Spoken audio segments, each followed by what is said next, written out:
Coming to another country and dieting to get shredded is not something your average Brit will do when he leaves the country. However, I don't plan on being your average fucking Brit, so I will do what needs to be done wherever I am in the world, whatever the situation is like in my life currently.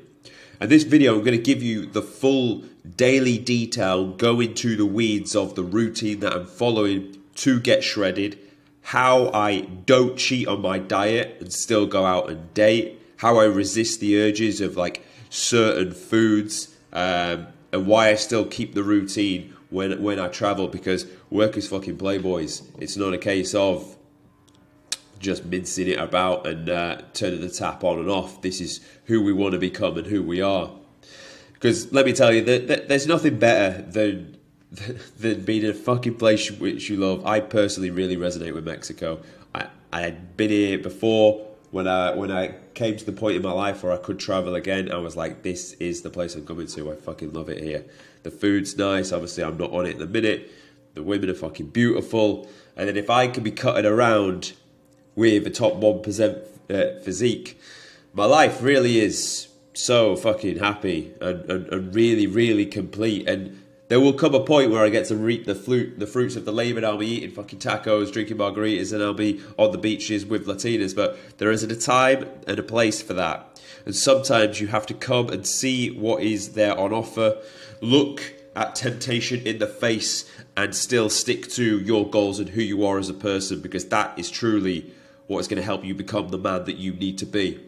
So I've made a system that keeps me on plan. We're going to roll through it today, almost in like a daily routine timeline. Timelines are easy to follow, easy for you to break down and understand. So we'll roll into that now. So the way I'm structuring the day to get shredded. 6 o'clock is my Reveille time. That's when I wake up. Now, just quickly, in the way I run a morning routine, I don't really have a morning routine, but what I do is the phone will live across the room from where I'm sleeping. Alarm goes off. I jump out of bed. I go and turn it off. I go straight into the bathroom, do my admin, freshen myself up, and always ensure once you finish that freshen up, spray some aftershave. You'll be surprised how just spraying some aftershave and not, if you work from home, not wearing gym kit, wearing like a proper cotton top, it makes you think and operate on a much better level. So I can't stress that enough. Litre of water. That is the first liquid that is going down. I always know I need to hydrate very well because I weigh myself every morning to see how the scale weight is trending. That's something that you should be doing if you're looking to get in shape, either building or dieting. A non-negotiable is to weigh in every day. And people kind of get like, I don't know what the term to use is, but they essentially get like married to the scale, and they're like, oh, the numbers changed, oh, the numbers not changed. It's just a data point, boys. You should do it every day just so it gives you more data, but we're not married to the scale weight. Remember, it's all about the visuals. That's why we build a great physique, for the visuals. We don't really give a fuck what some arbitrary digit says on a scale. So at 7 o'clock, we started work, at 6:30, and we've been working till 7. Deep work block, hardest task done first. For me, that is my client work. I'm an online coach for the Guerrilla Platoon, and I basically transform the physiques of ex-or-serving military and get them looking like fucking G's for the summer. So I'll go and I'll do my check-ins for that, assess their data, tweak their programs, tweak their nutrition plans where it's needed, give feedback, weekly WhatsApp calls, the full shebang, and it's a really fucking purposeful job, and I do enjoy it. 7 o'clock, the coffee will go down range. Now, I've already had a litre of water, so I'm quite alert at this point. The coffee goes down range, and fucking hell, the juices are flowing at this point. I can just sit down and I can grind for a long period of time, and then I'll move on to doing stuff like this, like filming YouTube content, thinking of like, this is where my creativity comes, my ideas, my reels. I know I've done my other work, the labor stuff, and now I can really be creative and flourish. And I find moving to a new location really does help me flourish when it comes to creativity and thinking bigger, the bigger picture of life, when you break out of your small circle and bubble. And then at 9 o'clock, meal one will go down range. Meal one consists of, for context, boys, my maintenance target is around about 3,300-ish. My daily target, I'm in a deficit, is 2,750. And it breaks down in the following. So meal one, we're having 30 gram whey protein, 80 gram oats, 30 gram peanut butter, fucking so tasty, and 150 frozen berries. I'll be honest, boys, at this stage in the diet, I think I'm on week 14, it's not enough food. It doesn't satisfy me. It's really nice. I'm eating it with a little fucking teaspoon just so it lasts longer.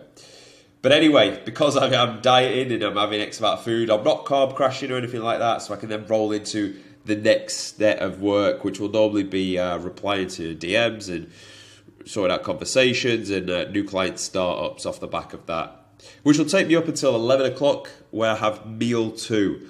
Now, you'll notice what I've done here. This is a key strategic point you want to do. You want to push your meals as far back into the day as you can when you are dieting. As soon as you've broken the fast, your body gets the hunger for being hungry. But if you don't, you just water, coffee, you can push that window back as far as you can. Today I actually got it back to 10 o'clock. So meal two will go in. Meal two is another bowl of oats with some jam, and creatine will go in the mix, and so will some whey protein. Now, as it gets towards about 11:30, I'll start to walk towards the gym, which is only 1,500 steps away. So you can see now I'm going to get onto the gym floor, having only done 1,500 steps, having done 2 meals, and it's only 12 o'clock, or it is 12 o'clock.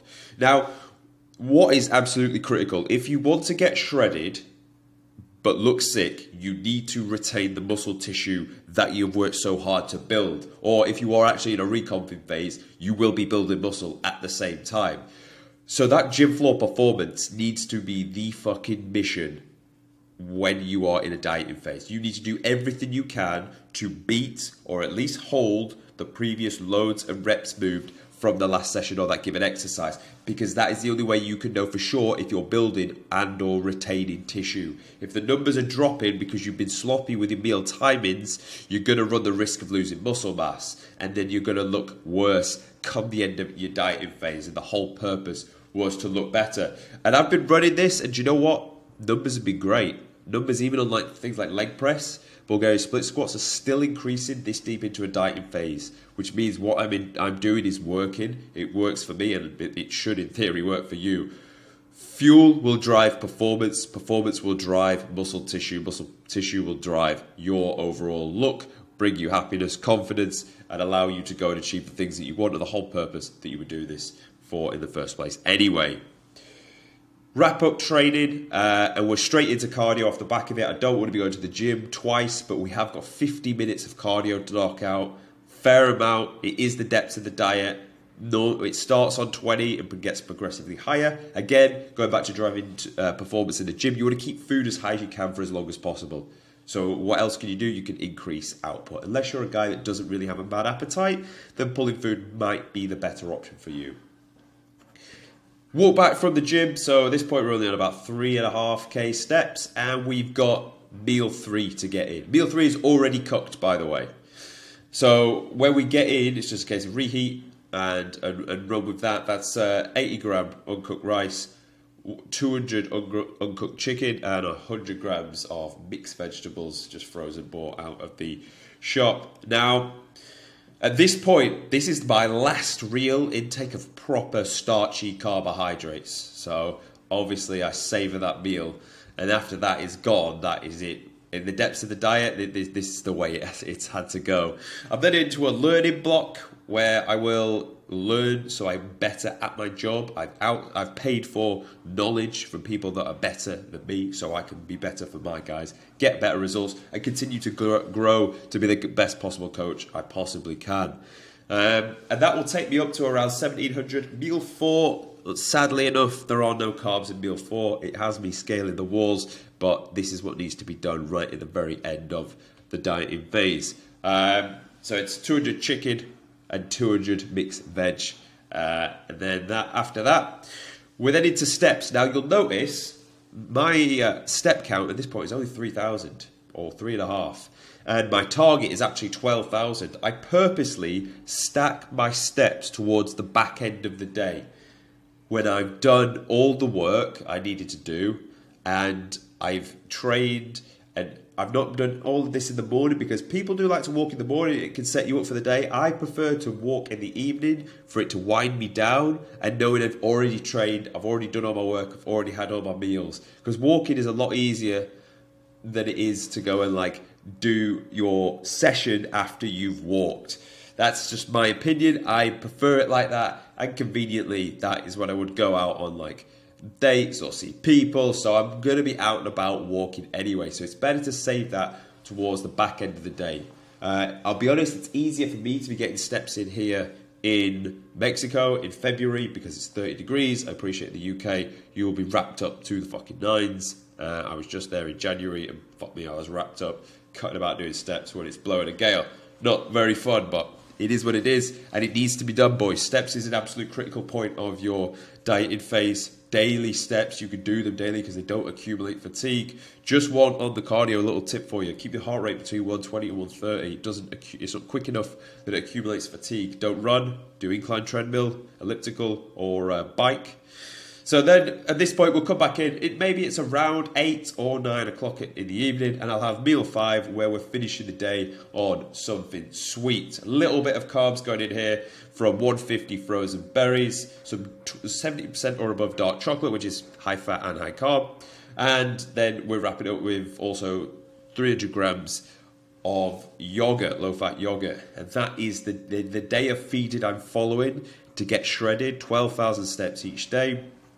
The cardio is at 50 minutes now, and also the strategies I'm taking to push things back towards the back end of the day. So we're overcoming the challenges. Every time I'm walking around outside, it smells of tacos, it smells of bread, it smells fucking unbelievable, and I've been here before and I've eaten the food, I know how it tastes. So it is a challenge. Dating is not as easy when you can only go and have a Diet Pepsi, a Diet Coke, or something that is 0 calorie. But however, I do get a little bit of pride out of saying I don't drink, I only have this. And if they don't like it, that's fair enough. Maybe they're not for me, and it is what it is. So boys, I will wrap up there. That is the day I am running exactly to get shredded. Hopefully you take away the structure that I'm following, the understanding of how to apply it, and obviously your numbers will be different to mine because everyone's physique is completely different to each other's. So thank you, and I'll see you tomorrow.